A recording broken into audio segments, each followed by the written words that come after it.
Buenas tardes, nos encontramos en compañía del licenciado en matemáticas Pedro Sastoque, con una amplia trayectoria en educación primaria, en educación secundaria y como maestro coordinador de convivencia. Lo invitamos para compartir algunas reflexiones en la materia políticas educativas en la sociedad global en el marco del doctorado en educación de la Universidad de Cuauhtémoc. Hemos seleccionado algunas preguntas para compartir con el maestro de acuerdo a la problemática de violencia sexual escolar.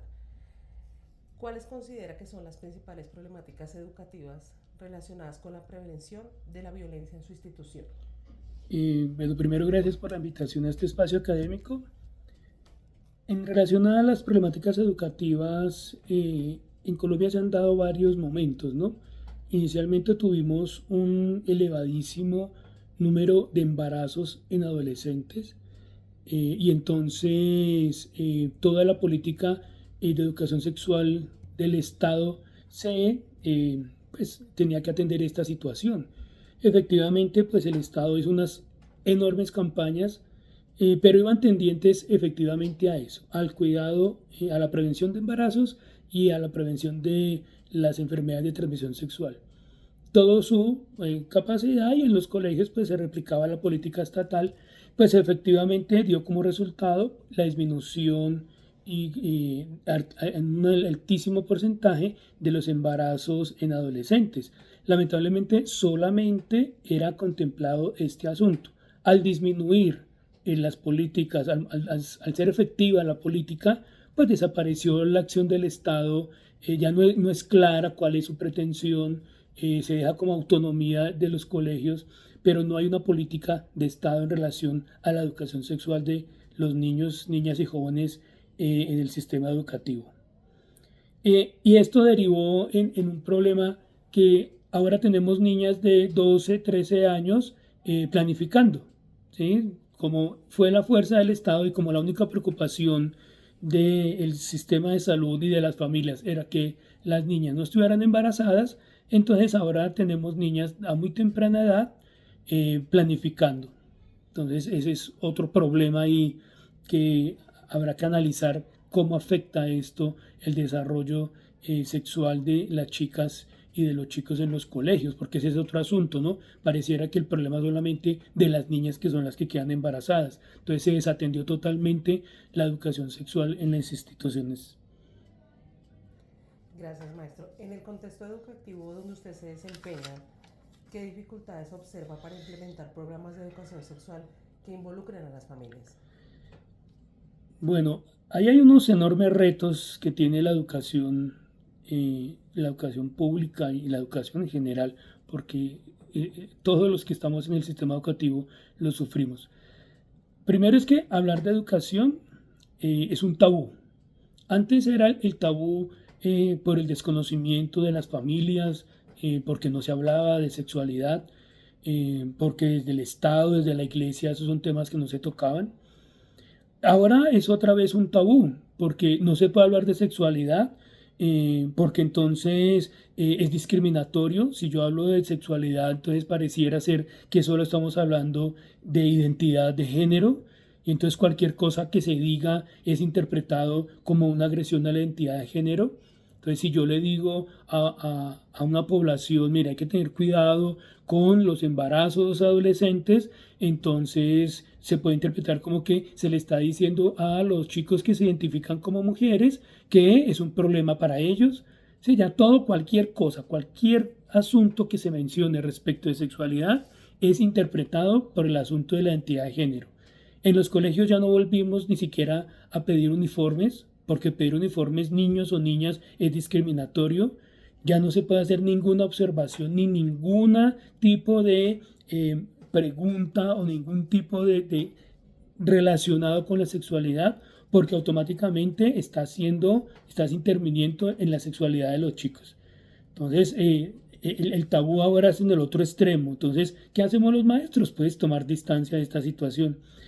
Por otro lado, desapareció la familia. Y cuando digo que desapareció la familia, no estoy hablando de que desapareció la conformación tradicional de la familia, sino que la familia como tal desaparece. Entonces hay una crisis de valores. Todo lo que se enseñaba en casa está desapareciendo. ¿Sí? esas primeras nociones y esa identidad y todo lo que se hablaba en una familia de sexualidad ya no está. ¿Por qué? Porque la familia no está. Cada vez más tenemos niños que crecen solos. Y digo crecen solos es literal. Que alguien les provea una alimentación no quiere decir que esté creciendo con alguien. Pues hablar de sexualidad, difícil. Una familia que no existe. Y finalmente el Estado tampoco tiene una política clara de educación sexual. Se limita a un único aspecto que es la protección en los casos de agresión sexual. Entonces hay unos protocolos y unas plataformas donde se lleva la información, pero más por que otro se encargue del problema que porque yo me encargue. Si en los colegios atendemos una situación de educación sexual, entonces si el maestro se entera, rápidamente hay que informarle al orientador para que asimismo el orientador rápidamente pueda subir las alertas al sistema del Estado y poder decir el colegio ya cumplió, es responsabilidad del Estado. Entonces es simplemente para mirar cómo nos deshacemos del problema, pero sin atenderlo. Entonces esa es la situación a ese respecto que se nos presenta actualmente en los colegios. ¿Cómo podríamos establecer la prioridad para atender estas problemáticas? En las instituciones hay muchas necesidades, pero la violencia sexual pues es una prioridad. ¿Cómo podríamos atender estas problemáticas frente a otras necesidades? El asunto de la educación sexual es un asunto sistémico, no es una problemática de la educación. ¿Sí? Pareciera ser que eso se lo damos al orientador para que él sea el único que administre el asunto, el profesor de biología para que toque los aspectos anatómicos de la educación sexual y nada más. Entonces, cuando digo que la educación sexual compete a todos, pues lo primero que debe haber claridad, que no la hay, es cuál es la posición del Estado frente a la educación sexual. ¿Sí? ¿Cuál es la política estatal? ¿Sí? ¿Cuáles son los lineamientos? Y asimismo, pues cuando haya unos lineamientos claros, todos podamos atender a eso. Y cuando digo todos, no es solo el sector educativo, el sector salud, la sociedad misma tiene que entrar a cuestionarse al respecto. Y entonces, si no hay una política del Estado clara, los colegios, la educación y demás, pues damos palos de ciego, no sabemos para dónde nos dirigimos. Entonces simplemente atendemos y respondemos a algunas necesidades mínimas, básicas, pero no estamos ahondando en las diferentes problemáticas. No indagamos, no preguntamos, no sabemos cuáles son las necesidades de los estudiantes. No hay una familia que haga eco de la política del colegio ni del Estado. Entonces, la prioridad sería establecer unos lineamientos y a partir de ahí todos poder trabajar en una construcción de una educación sexual sana y saludable para nuestros niños y niñas. ¿Qué mecanismos considera que podrían implementarse para fortalecer la educación sexual y la participación de las familias para prevenir la violencia?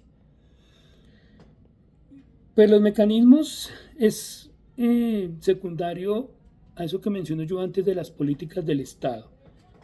Cuando haya claridad en las políticas del Estado, podemos establecer los mecanismos de participación y de acción con los estudiantes. ¿Sí? Entonces, hablar de mecanismos pues es difícil si no tenemos claridad de cuál es el rumbo que vamos a tomar. Entonces, la sociedad nuestra, la sociedad colombiana tiene que pensar, bueno, ¿qué es educación sexual?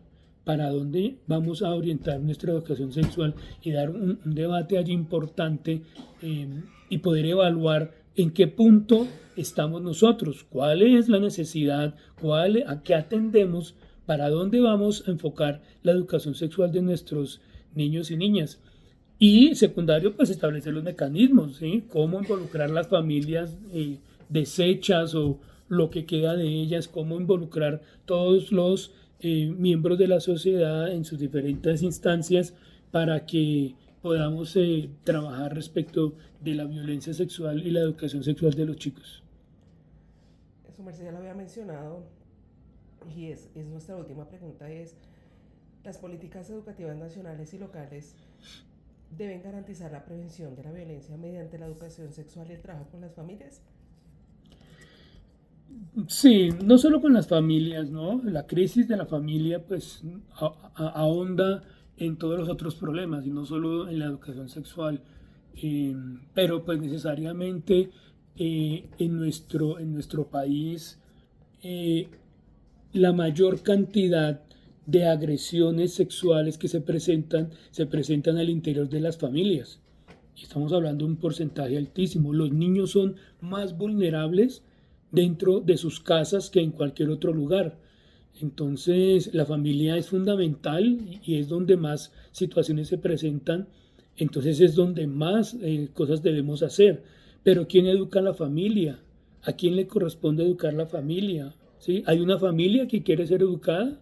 ¿Sí? ¿Hay un papá, una mamá? ¿O no hay? ¿O cuál es esa conformación de familia que entremos a educar y entremos a ser partícipes de la educación sexual de los niños y de la prevención de la violencia y de todos los otros males que vienen asociados a esas dos problemáticas, ¿no?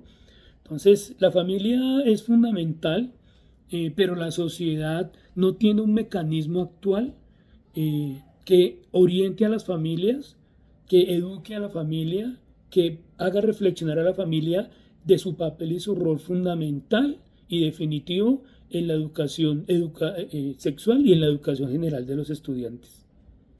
Maestro Pedro, muchas gracias. Bueno.